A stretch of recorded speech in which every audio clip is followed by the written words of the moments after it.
Graça e paz a todos. Amados, vamos dar aqui uma estudada no livro de 2 Samuel, Josué e Atos. Vou trazer aqui a vocês uma reflexão, porque a gente fica um pouco perplexo diante de algumas coisas que a gente encontra na sã doutrina, como a morte de Uzá, por ter boa intenção de segurar a arca do Senhor, como também a morte de Ananias e Safira, onde eles estavam contribuindo para a obra do Senhor. E mesmo assim o Senhor matou Ananias e Safira. Então vamos aqui nos ater o que diz em 2 Samuel, capítulo 6, versículo 3 ao 13. Um homem... 2 Samuel, vamos lá. Puseram a arca de Deus no carroção novo e a levaram da casa de Abinadab, na colina. Uzá e Aiô, filhos de Abinadab, conduziam o carroção com a arca de Deus, e Aiô andava na frente dela. Davi e todos os israelitas iam cantando e dançando perante o Senhor, ao som de todo tipo de instrumentos de pinho, harpas, liras, tamborins, chocalhos e símbolos. Quando chegaram à eira de Nacon, Uzá esticou o braço e segurou a arca de Deus, porque os dois bois haviam tropeçado. A ira do Senhor acendeu-se contra Uzá, por seu ato de irreverência. Por isso Deus o feriu, e ele morreu ali mesmo.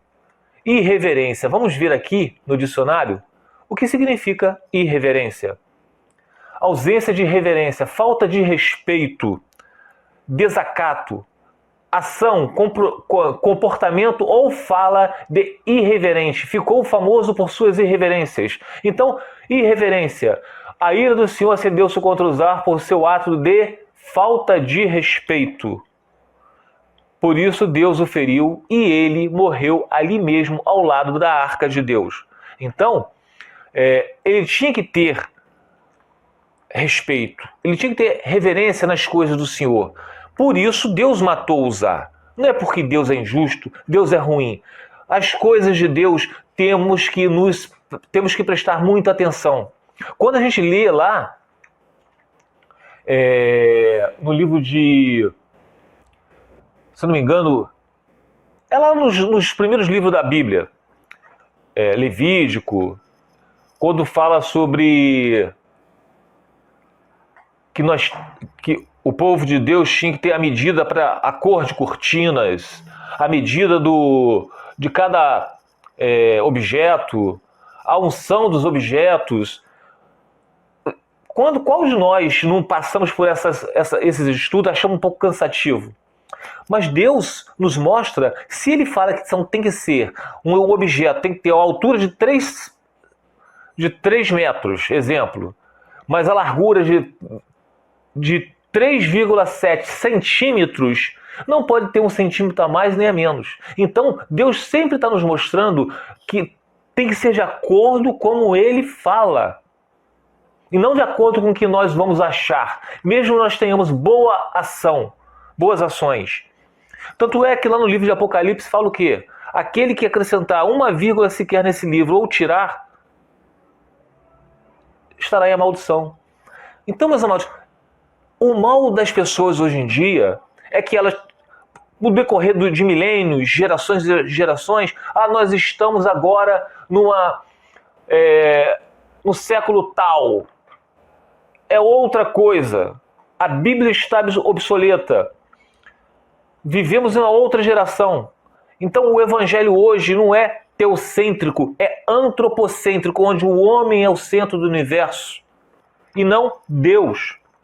Por isso que as coisas estão desse jeito, meus amados. Deus falou lá, através do apóstolo Paulo, olha, sobre o pastorado feminino.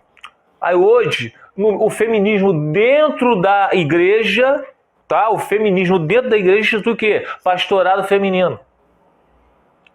Que o apóstolo Paulo, ele era machista. E muitos não falam que o apóstolo Paulo era machista, mas diz que não tem problema de mulher ser pastora. uma celebridade aqui brasileira há pouco tempo falou que a Bíblia tinha que ser atualizada, porque há um discurso de ódio quando fala dos homossexuais. Então, meus amados, hoje em dia a gente vê dentro das igrejas pregando que um divorciado ele pode se casar com outro sim. Por quê? Dependendo se houver o abandono ou o adultério. Então, meus amados, o mundo hoje está perdido. Essa é a grande verdade. Continuando aqui. Versículo 8. Davi ficou contrariado porque o Senhor, em sua ira, havia fulminado Uzá. Até hoje aquele lugar é chamado Pérez Uzá. Naquele dia, Davi teve medo do Senhor e se perguntou: como vou conseguir levar a arca do Senhor? Quer dizer, Davi pensou: como é que eu vou conseguir levar a arca do Senhor? Se ele fulminou, ele não teve misericórdia de Uzá. Por isso, ele desistiu de levar a arca do Senhor para a cidade de Davi. Em vez disso, levou-a para a casa de Obed-edom, de Gate. A arca do Senhor ficou na casa de Obed-edom durante 3 meses, e o Senhor o abençoou e a toda a sua família. Enquanto a arca do Senhor esteve na casa de Obed-edom, lá em Gate, Deus abençoou a família de Obed-edom. E disseram ao rei Davi: o Senhor tem abençoado a família de Obed-edom e tudo que ele possui, por causa da arca de Deus. Então Davi, com grande festa, foi à casa de Obed-edom e ordenou que levassem a arca de Deus para a cidade de Davi. Quando os que carregavam a arca do Senhor davam 6 passos, olha só, não foi mais em boi, não foi mais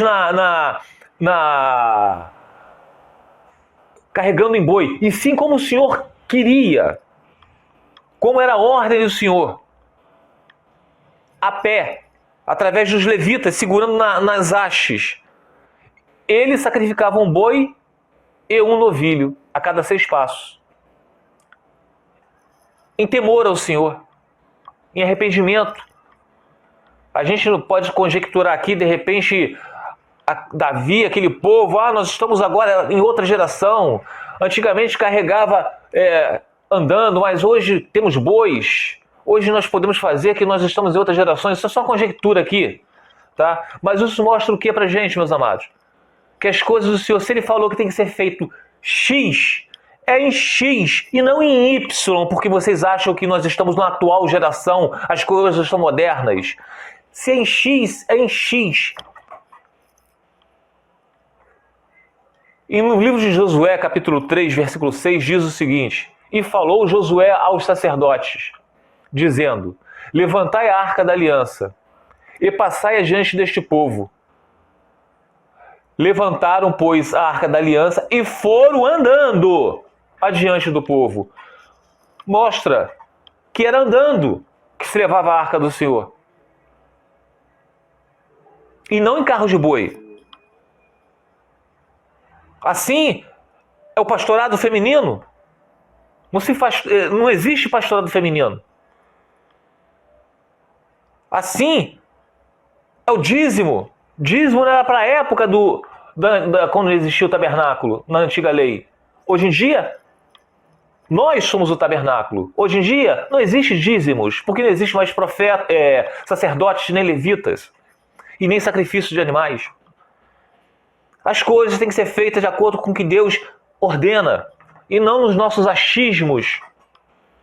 Agora vamos lá ver a Atos 5. Fala sobre Ananias e Safira. Atos capítulo 5. Um homem chamado Ananias, com Safira, sua mulher, também vendeu uma propriedade. Que todos ali estavam vendendo sua propriedade, tá? Tudo em nome do Senhor Jesus, para poder todo mundo ajudar todo mundo. Então eles estavam congregando, e para que todo mundo tivesse, quem tinha mais, vendesse as suas propriedades, vendesse tudo que tinha, para poder ter igualdade, tá? Um homem chamado Ananias, com Safira, sua mulher, também vendeu uma propriedade. Ele reteve parte do dinheiro para si. Sabendo disso, também sua mulher e o restante levou e colocou aos pés dos apóstolos. Então, Ananias e Safira, eles venderam sua propriedade e deram parte da propriedade. e reteram algo para eles. A propriedade já era deles, meus amados. Mas todos ali estavam dando 100% do que tinham. Deus não pediu que ninguém desse 100%. Mas eles resolveram dar. Mas Ananias e Safira reteram parte para eles, da sua própria propriedade. E deram como se tivessem vendido 100% tudo que tinham. Olha, eu estou sendo tão bom quanto os outros. Essa imagem que eles estavam passando. Então perguntou Pedro: Ananias, como você permitiu que Satanás enchesse o seu coração ao ponto de mentir ao Espírito Santo e guardar para si uma parte do dinheiro que recebeu pela sua própria propriedade? Ela não lhe pertencia, Ananias. Tinha necessidade de fazer isso, a propriedade era sua. E depois de vendida, o dinheiro não estava em seu poder. O que o levou a pensar em fazer tal coisa, Ananias? Você não mentiu aos homens, mas sim a Deus. Deus vê tudo, meus amados. Deus está vendo tudo. Ouvindo isso, Ananias caiu morto. Grande temor apoderou-se de todos os que ouviram o que tinha acontecido. Então os moços vieram, envolveram o seu corpo, levaram-no para fora e o sepultaram, Ananias. Cerca de 3 horas mais tarde, entrou sua mulher, a mulher de Ananias, que é a Safira, sem saber o que havia acontecido. Pedro lhe perguntou: diga-me, foi esse o preço que vocês conseguiram pela propriedade? Respondeu a Safira: sim, foi esse mesmo. Mentiu. Pedro lhe disse: por que vocês entraram em acordo para tentar o Espírito do Senhor? Veja, estão à porta os pés dos que sepultaram seu marido, e eles a levarão também. Naquele mesmo instante, ela caiu morta aos pés dele. Então os moços entraram e, encontrando-a morta, levaram-na e a sepultaram ao lado do seu marido. E grande temor apoderou-se de toda a igreja e de todos os que ouviram falar desses acontecimentos. Amados, aqui, tanto no exemplo de Uzá, quanto no exemplo de Ananias e Safira, mostra que nós não devemos levar a palavra do Senhor, os mandamentos do Senhor, de qualquer maneira. Não é o que a gente acha. Não é nós colocando os nossos métodos. Não é acrescentando algo ou tirando. É na íntegra como está. Uzá errou por não ter cuidado bem das coisas do Senhor. Ah, mas Davi errou mais. Sim, Ananias, como ali o rei, ele já está inteirado que a arca tinha que ser levada somente por levitas. Davi teve ele teve boas intenções de levar a arca do Senhor. Mas não é de qualquer maneira. As nossas boas intenções não nos levam a nada. Só leva a ira de Deus. As coisas de Deus são santas. Sejam santos como eu sou santo. A Ananias e Safira, a propriedade era deles. Eles não seriam mortos se eles chegassem e falassem: eu vendi minha propriedade, tá? Mas eu estou dando 80% para a igreja, mas 20% eu peguei para mim.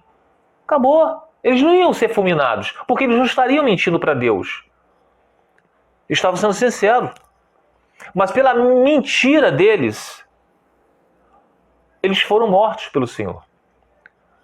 Assim é na igreja atual. Nada está oculto aos olhos de Deus. Nada. Nada está oculto aos olhos de Deus. A gente aqui no canal Prisioneiros em Cristo vem muito brigando. Deus não precisa de que ninguém vingue ele, claro que não.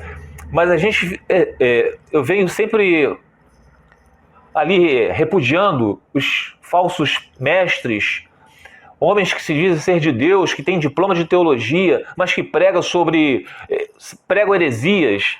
Não digo que eles fazem isso de más intenções, como na lei do casamento, que o casamento é realmente, nós podemos nos casar com uma outra pessoa se o primeiro cônjuge morrer.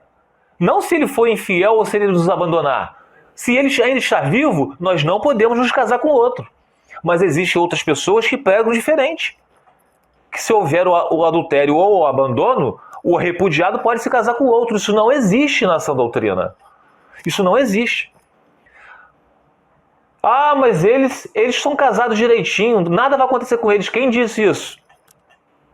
Quem falou isso para vocês? Lá no Novo Testamento diz o quê? Se você, mesmo no pecando, não praticando as mais obras, vamos supor, exemplo, uma pessoa que está casada direitinho, mas celebra o casamento de homossexuais, ele está contribuindo para isso, ele está pecando contra Cristo. E mesmo se a pessoa está casada direitinho, um pastor, mas celebra o casamento de divorciados, está pecando contra Cristo, mesmo ele tendo o casamento deles abençoado, direitinho. Então, meus amados, vocês têm que prestar atenção nisso. Nisso que vocês têm que prestar atenção. Se vocês, se um líder, alguém que lidera o povo,